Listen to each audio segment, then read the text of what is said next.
29 जून को वक्री हुए शनि ने बदली 12 राशियों की कहानी। 1 अगस्त से लेकर 15 नवंबर तक शनिदेव की क्या है चाल। शनिदेव की उल्टी चाल आपकी जिंदगी में लाएगी भूचाल।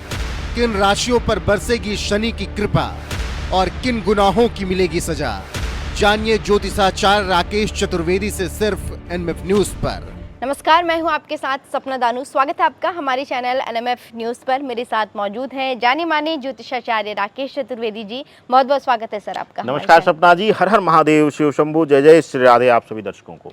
आज के इस वीडियो में हम बात करेंगे न्याय के देवता कहे जाने वाले शनिदेव के बारे में। आचार्य जी से जानेंगे कि 1 अगस्त से लेकर 15 नवंबर तक मकर राशि में जो है शनिदेव की क्या स्थिति रहेगी।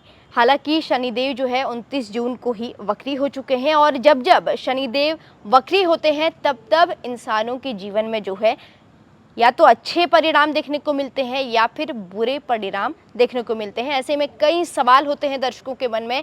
उन सवालों के जवाबों के साथ हम हाजिर हैं और अंत में आपको उपाय भी बताया जाएगा, लेकिन उसके लिए आपको हमारे वीडियो के अंत तक हमारे साथ जुड़ना होगा।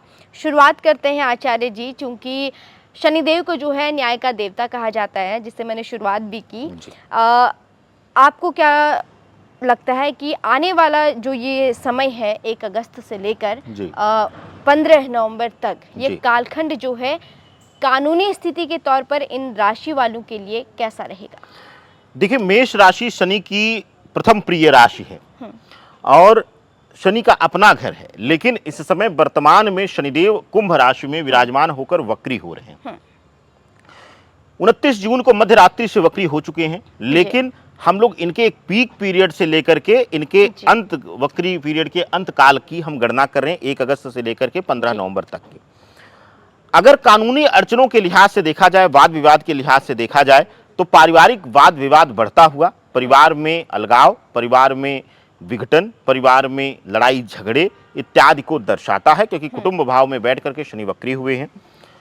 अपनों से ही अपनों को ही अपने विरोध में जाते हुए देख करके अत्यंत मन व्यथित होगा इस कालखंड में आपका, यानी कि कोई बाहरी नहीं, आपको अपना ही कानूनी अड़चनों में फंसाएगा या उलझाएगा या मानसिक पीड़ा देगा। इस तरीके की पूर्ण रूप से संभावनाएं इस वक्री अवस्था के कालखंड में बनती हुई दिखाई दे रही हैं। जी बिल्कुल आचार्य जी, ये तो हमने बात की कानूनी स्थिति को लेकर। अब हम आते हैं आर्थिक स्थिति को लेकर बात करते हैं। आचार्य जी, आपसे जानना चाहूँगी कि जिस तरीके से कहा जाता है कि शनि देव जो है धन लाभ देते हैं कलयुग में, क्या इस बार मकर राशि वालों को इस कालखंड में जो है धन लाभ मिलेगा और क्या कुछ इनकी आर्थिक स्थिति रहेगी? देखिए, आर्थिक लिहाज से जब चर्चा होगी सपना जी, तो सबसे पहले हम लोग बात करेंगे नौकरी पेशा लोगों के लिए। नौकरी पेशा लोगों के लिए जब हम लोग बात करते हैं, द्वितीय भाव का यह वक्री अवस्था का गोचर है और शनिदेव की जो दृष्टियां पड़ रही हैं वह नौकरी पेशा लोगों के लिए तनाव उत्पन्न करता हुआ दिखाई दे रहा है। यानी कि नौकरी में अब तनाव मिलेगा इनको। नौकरी में तनाव कैसा आएगा? आपके अपने सहयोगी आपके कुछ कह लीजिए कि व्यवहार या हरकतों की वजह से या आलस्यपूर्ण स्वभाव की वजह से अपने काम को टाल करके अपने सहयोगियों को देना, इस तरीके की भावनाओं से आहत होकर के या परेशान होकर के आपके अगेंस्ट आवाज़ उठाएंगे और आपके लिए अपने ही मुसीबत बनते हुए नजर आएंगे। इसके साथ ही वरिष्ठ के साथ गलत व्यवहार या कह लीजिए कि हाजिर जवाबी या कह लीजिए कि अक्सर उच्च आवाज में जवाब दे देने की आपकी आदत आपके लिए काल बन सकती है। आपको नौकरी से भी हाथ धोना पड़ सकता है। लेकिन जब बात करते हैं व्यापारिक दृष्टिकोण से, तो व्यापारिक दृष्टिकोण से फलित बिल्कुल विपरीत हो जाता है। व्यापारिक दृष्टिकोण से 1 अगस्त से लेकर के 15 नवंबर तक का जो समय है, जो कालखंड है, मकर राशि वालों के लिए अद्भुत है। खास करके उन लोगों के लिए जो मेडिकल से संबंधित, मेटल से संबंधित या फिर केमिकल से संबंधित और साथ ही साथ स्कूल विद्यालय से संबंधित काम कर रहे हैं, उनके लिए लाभ की स्थितियां बननी शुरू हो जाएंगी। लाभ की स्थिति जन्म लेगी और कुछ ऐसी परिस्थितियां बनेंगी कि जो भी विवाद या वाद आपके व्यापार में रुकावट उत्पन्न कर रहा था या अवरोध उत्पन्न कर रहा था, वह स्वतः ही दूर होता हुआ दिखाई देगा। व्यापार में जब अवरोध दूर होगा तो जाहिर सी बात है प्रगति आपकी होगी, लाभ की स्थिति में आप आ जाएंगे। जी बिल्कुल आचार्य जी, कानूनी स्थिति पे हमने बात की, आर्थिक स्थिति पे हमने बात की। अब आ जाते हैं सबसे अहम मुद्दे पर, जो कि है संबंध।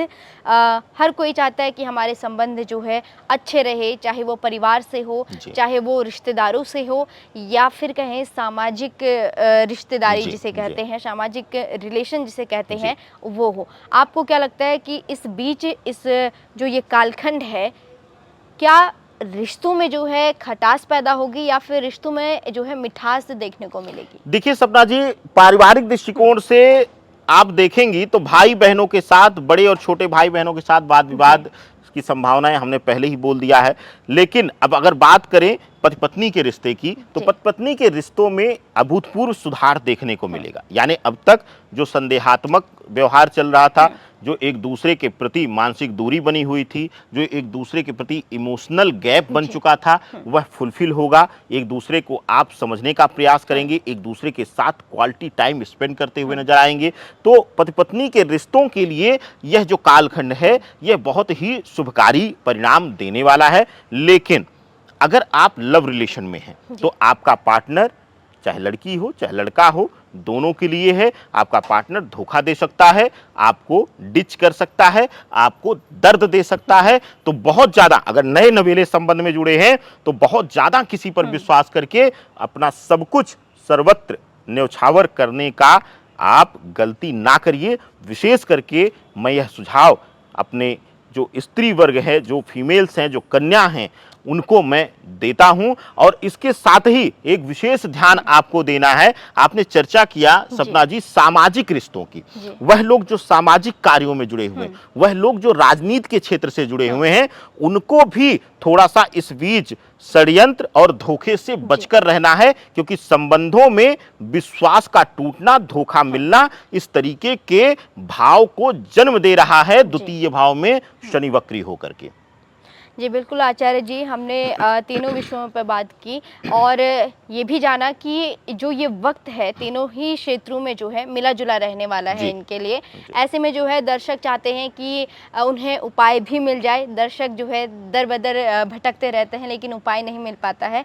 हालांकि उपाय परेशानियों को पूरी तरह खत्म तो नहीं कर देती, लेकिन राहत जरूर देती है।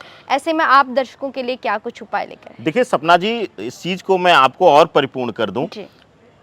आप तो देवभूमि से हैं जी।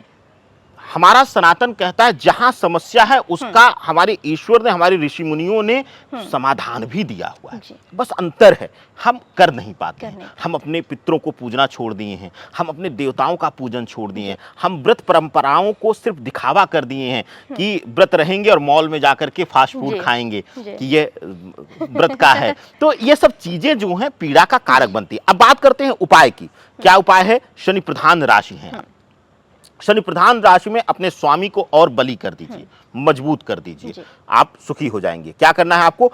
तेलाभिषेक करना है। तेलाभिषेक करने का नियम है सूर्य की उपस्थिति में नहीं होना चाहिए, यानी सूर्योदय से पहले या सूर्यास्त के बाद। आप ले जाकर के सरसों के तेल से भगवान शनिदेव को पूरी तरीके से स्नान कराएं, जैसे एक पूर्ण स्नान बच्चे को कराया जाता है। ये नहीं कि थोड़ा सा तेल ले जाकर के माथे पर लगा दिया या माथे पर गिरा दिया। बढ़िया से उनके सर से लेकर भुजाओं से लेकर के उनके पैर तक वह तेल पहुंचे, इस तरीके से अभिषेक करें और मन में भगवान भोलेनाथ और शनिदेव का स्मरण करते हुए आप पूजा करिए, मनन करिए, वहां शनि चालीसा का पाठ करिए और अद्भुत तरीके से इसका लाभ आपको दिखना शुरू हो जाएगा।